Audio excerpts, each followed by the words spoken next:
This problem, the n-queens problem, is going to allow us to exercise what we learned about pointers to dynamic memory.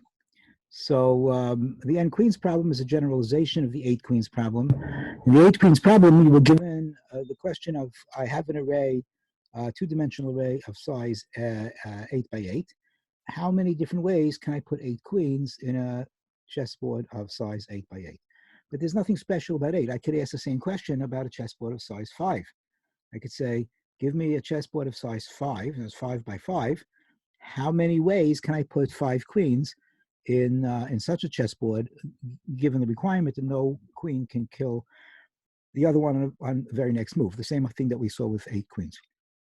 So that's what this question is asking you to solve. And we're going to use the one-dimensional array representation of the board, right? We have this array Q. So let's just work through this. What we want to do is we want to write a function that you input to the function sum n, and n represents the size of the board, n by n. And your function is going to use this one-dimensional array representation for the board, and the algorithm we discussed in class for solving this, the backtracking algorithm. But we're not going to use the gotos. We're going to do whatever you did to get rid of those gotos, right? And what you want to do now is if you give it an n of 5, the output of your program is going to keep calling this program, this function that you're writing, repeatedly. And every time you call the function with sum n, it's going to return the number of solutions for an n by n board. Now, this is important. It's not going to print all the solutions. It's going to calculate the number of solutions.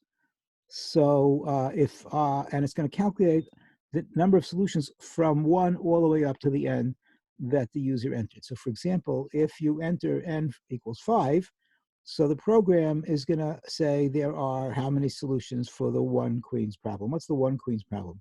That's a 1 by 1 board, right? And then it's going to calculate how many solutions are for the 2 queens problem. What's the 2 queens problem? That's a 2 by 2 board.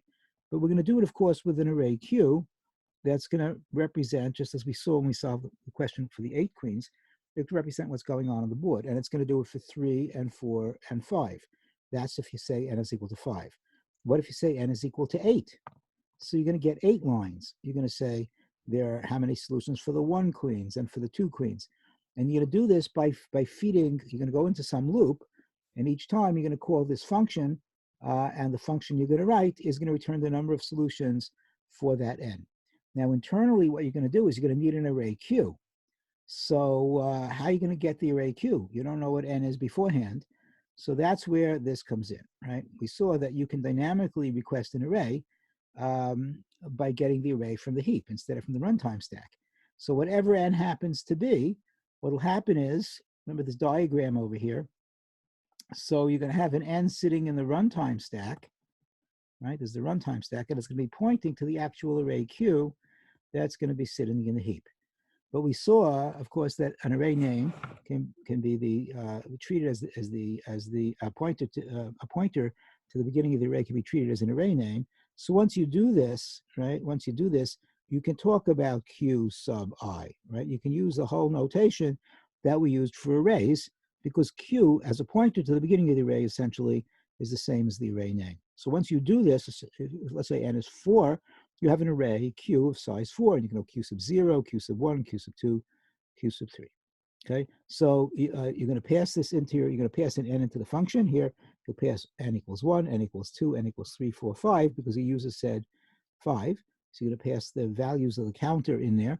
And each time it's going to tell you, it's going to come back with the number of solutions and allow you to print this. You have to be careful, though. Remember that when you exit the function, you've allocated a memory from the heap. You want to make sure before you come out of the function to delete that memory, right? So you're going to say, right before you come out, you're going to say delete Q. So that's the idea. Again, the purpose of this is to give you some experience working with dynamic arrays and looking again at a generalization of a problem we solved before. And this is important material. The things you learn here could appear in some other places. Okay. Enough said. Okay, make sure you do this.